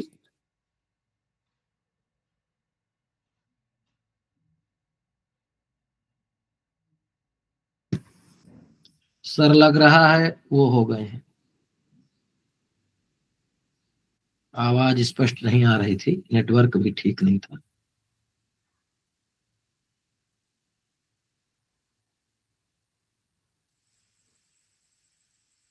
समन्वयक महोदय, सर जुड़ेंगे। जी सर, जी जी जी जी सर जुड़ेंगे। ठीक है सर। मैं यहाँ से कुछ नहीं कर सकता। नहीं नहीं ठीक है सर, आप क्या, कोई कुछ नहीं कर पाएगा, लेकिन हमको ऐसा लगा कि शायद सर का नेटवर्क आवाज एकदम वो हो रही है। उनसे बात, जी जी सर मैं बात करता। हाँ ठीक सर, थैंक यू सर।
आवाज नहीं आ रही है। जी मैंने फोन किया है उनको, वो जुड़ रहे हैं, कुछ इशू है। जी सर।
के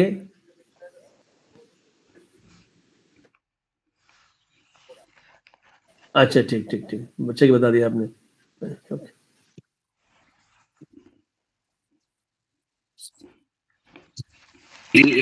तो क्षमा चाहता हूँ, डिस्कनेक्ट हो गया, मुझे लग रहा है कि नेटवर्क की समस्या जी यहाँ सर, पर जी है। सर, जी सर जुड़ गए। आवाज आ रही है? अब आवाज आ रही है। ठीक ठीक, तो मैं जल्दी से शेयर जी। करता हूँ। जी सर, आ रही है, आवाज आ रही है। देवधान कई सारे आ रहे हैं आज तो मैं इस स्लाइड पे था, किस पे था? इस पे था, कहाँ था मैं? इस स्लाइड पे था, अब देख रहे हैं क्या? जी सर, दिख रही है। जी जी। ये स्लाइड हो गया था, ये वाला? ये हो गया था सर। इसके बाद वाला इस पे थे हम लोग। ये हो गया था। जी सर, इसी पे थे। जी जी।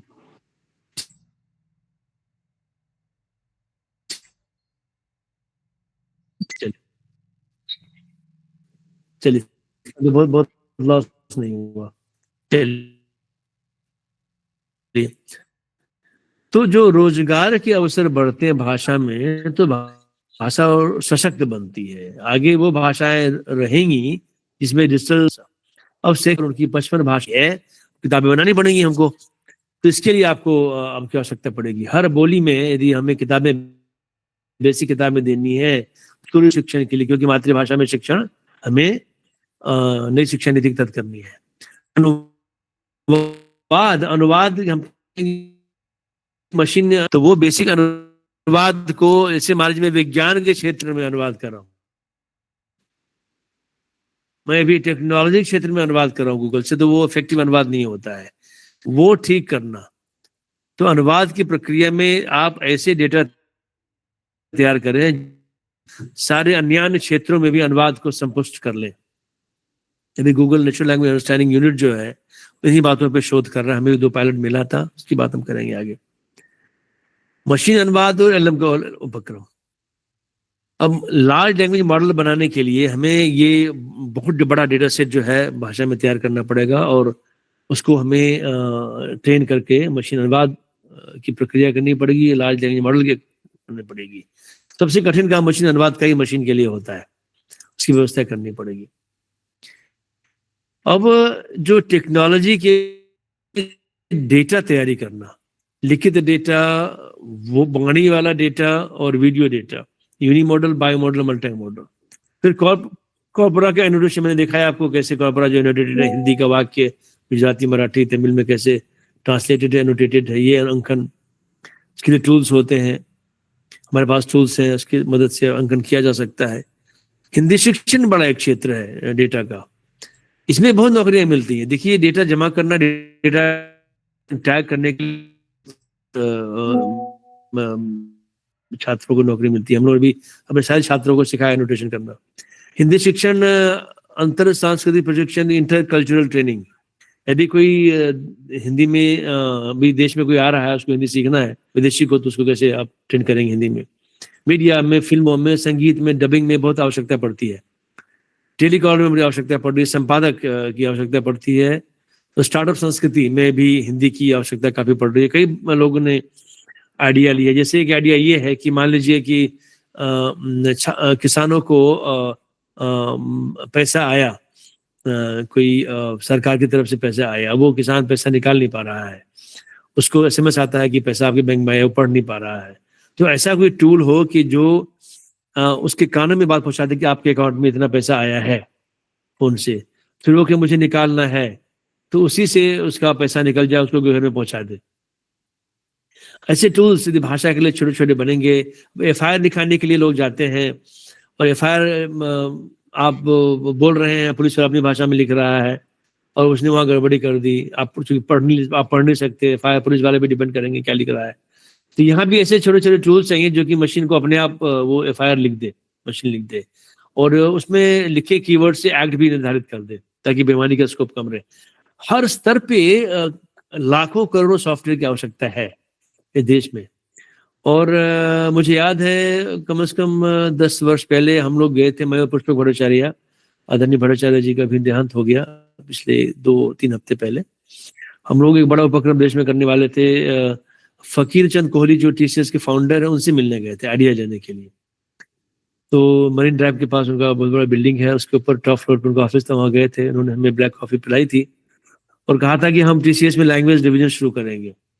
क्यों? यदि लैंग्वेज डिवीजन में कहा कि हमने यदि सॉफ्टवेयर बनाया बड़ी मेहनत से पैसा खर्चा करके, और यदि उस सॉफ्टवेयर को हम 1 रुपए में भी बेचेंगे तो भी हमारा सॉफ्टवेयर प्रॉफिटेबल रहेगा, क्योंकि डिमांड बहुत ज्यादा है। तो सोचिए कि भारतीय भाषाओं के सॉफ्टवेयर का डिमांड कितना ज्यादा है, खासकर हिंदी और देवनागरी वाली हिंदी और विशाल हो जाती है। देवनागरी का देखिए इस्तेमाल तो और भी 10 राज्यों में हो रहा है। तो टेलीकॉलर, संपादक, स्टार्टअप संस्कृति, हर जगह आप नए नए आइडिया के साथ नई नई कंपनी सेटअप कर सकते हैं। अब ब्रीफ में हमारे यहाँ हमने क्या क्या काम किया है इस क्षेत्र में। तो हमारी अधिकतर प्रोजेक्ट्स मंत्रालय से फंडेड होते हैं, और मंत्रालय में विद्यापति अभी चल रहा है, हिंदी से मैथिली मशीन अनुवाद का मार्च तक ये चलेगा, फिर उसका अगला फेज होपफुली आ जाएगा। और ये जो बात कर रहे थे 1 लाख वाक्य, हमने 17-18 भाषाओं में, इंग्लिश को नहीं शामिल किया इसमें, इंग्लिश इंक्लूडिंग 18 भाषा में एक उसका डेटा बना है, और ये सारा साइट पे है। 1 लाख वाक्य हिंदी का अंग्रेजी से संबंधित बाकी अन्य 17 भाषा में अनुवाद किया गया है, और उसका अंकन भी किया गया है, पार्ट ऑफ स्पीच अंकन, चंकिंग वगैरह सारा किया गया है। संस्कृत मशीन अनुवाद किया, और ये भारतीय भाषा सब संसाधक भी 12 भाषा बना था। कंसल्टेंसी ये गूगल की ये 2021 में हुई थी, इसके बाद ये आई थी, मैं चला गया था मंत्रालय चेयरमैन बन के, तो फिर वापस आया, उसको खत्म करेंगे। इसमें क्या था कि जब हिंदी के बोलियों वाले, जैसे भोजपुरी बोलने वाले हिंदी बोलते हैं, या मगही बोलने वाले बोलते हैं, मैथिली बोलने वाले हिंदी बोलते हैं, हरियाणवी बोलते हैं, वो जब दिल्ली आते हैं तो उनकी भाषा में क्या परिवर्तन होता है, उस परिवर्तित भाषा को कैसे मशीन कैप्चर करेगा, गूगल असिस्टेंट और अनुवादक, इस पे एक शोध किया था। मेरी देवनागरी प्रोडक्टिव कीबोर्ड था, और स्विफ्ट की का मैंने बताया 5 भाषा में, संस्कृत, संथाली, मणिपुरी, मैथिली, सिंधी। ये कीबोर्ड, प्रोडक्टिव कीबोर्ड आपको गूगल प्ले स्टोर पे मिल जाएगा, इसको डाउनलोड करके यदि आप ये भाषा इनेबल करें तो आप इसको इस्तेमाल कर सकते हैं इन कीबोर्ड्स को। हिंदी के लिए ऑनलाइन हस्तलेख, हमने बताया था online hand writing recognition Hindi का 2006 में उनका कंसल्टेंट था और मैं गया भी था रेडमंड में लेक्चर देने के। उन दिनों उन्होंने नोकिया को खरीदा था कि आप हाथ से लिखें, टैबलेट पे मशीन उसको टाइप कर ली, ये उनका उस दिनों लाने का था। और तो उसके लिए बहुत ज़्यादा डेटा हम लोग संपर्क किया था, राजस्थान से, लखनऊ से, दिल्ली से डेटा जमा किया हिंदी का, लोग लिखते कैसे हैं, फिर उसका लैंग्वेज मॉडल तैयार किया था। अब ये पेंसिल्वेनिया विश्वविद्यालय का मैं कंसर्न था, यूएस डिफेंस का प्रोजेक्ट था ये, कि यदि कोई आतंकवादी इन भाषाओं में यदि बोलते हुए यूएस के सेंसिटिव जगह से गुजर रहा है तो भाषा से हम पकड़ लें कि वो कहाँ का है। जैसे पश्तो, दरी, पश्तो देखिए, पंजाबी, हिंदी, अंग्रेजी वगैरह वगैरह ये भाषाएं थी। माइक्रोसॉफ्ट का जो उर्दू ट्रांसलेटर है ये हम लोगों ने बनाया था, इंग्लिश उर्दू, तो वो आप उसमें देख सकते हैं, इंग्लिश वहाँ पे देंगे और उर्दू में अनुवाद करेंगे, शायद पता नहीं नेट है कि नहीं है, तो वो आप उसको ट्रांसलेट कर सकते हैं। आप इसको चेक करें bing.com ट्रांसलेटर, वहाँ पे इंग्लिश और उर्दू चुने तो आपको फिर अनुवाद मिल जाएगा। It has to stop first. ये हैंग कर गया, रुक जाइए 1 मिनट।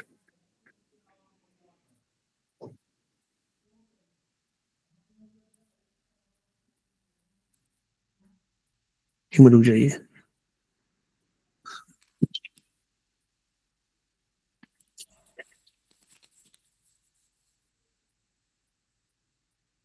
हेलो, सब लोग देख पा रहे हैं? Let me quickly share the screen again. 2 minute में लेता हूँ अभी।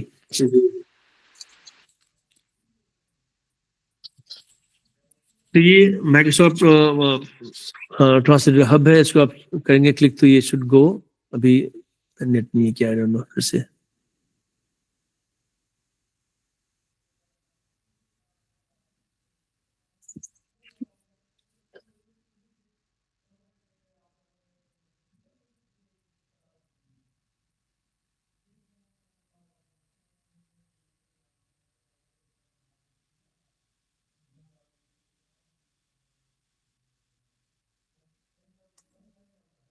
ओके, मुझे फिर से शेयर करने दीजिए। 2-3 स्लाइड बचे हैं बस।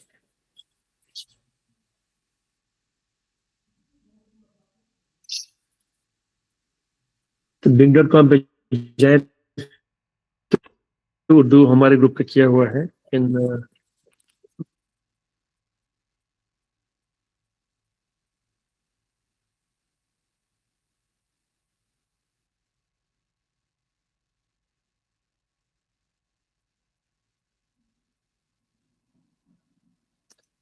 चीजें चेक कर ले आप। और एज ए कम्युनिटी एफर्ट हम लोगों ने मैथिली का निकाला था, अप्रैल 2023 में ये रिलीज हुआ था। हमारे एक टूल्स है जो आप बहुत जल्दी कॉर्पोरा, जिस भाषा में कॉर्पोरा नहीं है वो बना सकते हैं, डिक्शनरी बना सकते हैं, फिर और फ्रीक्वेंसी वाली डिक्शनरी बना सकते हैं जल्दी से। और छात्र जो शोध करते हैं वो वेबसाइट पे सारा, हमें वेबसाइट क्लिक नहीं करना चाहता, तो सारे पीएचडी टॉपिक्स जो हैं वहाँ पर हैं और जो काम लोगों ने किया है वो आप देख सकते हैं। अब क्या है कि अपनी चुनौतियां भी इस एआई की है और विकास तेजी से एआई में हो रहा है, डेटा में, तकनीक में, विधि में, और ये विकास कई बार समस्या को देती हैं। जैसे कि 90 के दशक में जो एआई था और अब जो एआई है, मुझे याद है 1998 में मैंने कोर्स किया था introduction to artificial intelligence, university of Illinois Urbana Champaign में। वो कोर्स तो था AI, introduction to AI, but course में प्रोलॉग और लिस्प भाषा की पढ़ाई थी। और अब आप यदि कोर्स करेंगे एआई में तो आपको मशीन लर्निंग, पाइथन वगैरह की पढ़ाई की जाएगी। काफी तेजी से परिवर्तन होता है, अगले 6 महीने में फिर परिवर्तन हो जाएगा। तो इस बदलते युग में हमें देखना पड़ेगा कि क्या हम इस्तेमाल करें।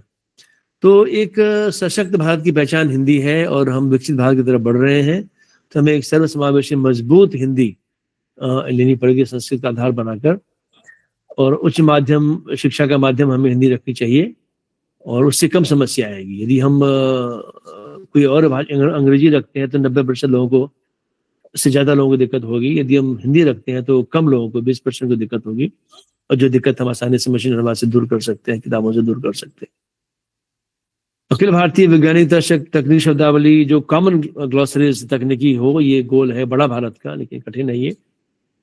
15-16 भाषाओं में तो एक मिल जाता है, बाकी में दिक्कत होती है।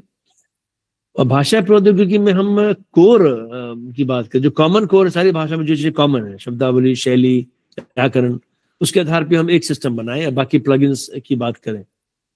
शैक्षिक प्रौद्योगिकी हमें एक सर्वसुलभ ई लर्निंग टेक्नोलॉजी, AI आधारित ई लर्निंग बनानी पड़ेगी और उसकी बात करनी पड़ेगी। और यहाँ आने से पहले, JNU ज्वाइन करने से पहले 2002 में जब मैं JNU ज्वाइन किया तो उससे पहले ई लर्निंग कंपनी अमेरिका में सॉफ्टवेयर डेवलपमेंट स्पेशलिस्ट था। हमने एंड-टू-एंड ई लर्निंग टेक्नोलॉजी बनाई हुई है, तो उपयोगी देश के लिए भी है। और हिंदी, LLM और भारत में अपनी कृत्रिम बुद्धि की ये बात करनी पड़ेगी, अपने डेटा सेंटर करने पड़ेंगे। तो इन चीजों से आपको एक समुचित व्यवस्था करनी पड़ेगी भाषा प्रौद्योगिकी और संस्कृति को बचाने के लिए भारत में, तभी हम आगे बढ़ पाएंगे। बहुत बहुत धन्यवाद आपका, आपने हमें इतना समय दिया। और मैं समझ आता हूं कई सारे हुए, इन व्यवधानों पे किसी का वश नहीं रहता। और इंटरनेट, हमारे डिपार्टमेंट में वायरिंग चल रही है इंटरनेट की, जिसमें कई बार व्यवधान आया। धन्यवाद sir. Thank you very much sir. Thank you. बहुत धन्यवाद सर, धन्यवाद सर, धन्यवाद सर। धन्यवाद सर। धन्यवाद सर। रखें, जिज्ञासा व्यक्त करें। धन्यवाद सर। वसीम रजा जी। जी मेरी आवाज आ रही है सर? धन्यवाद सर जुड़े हुए हैं कि निकल गए? जी है। हाँ, सर आपके जी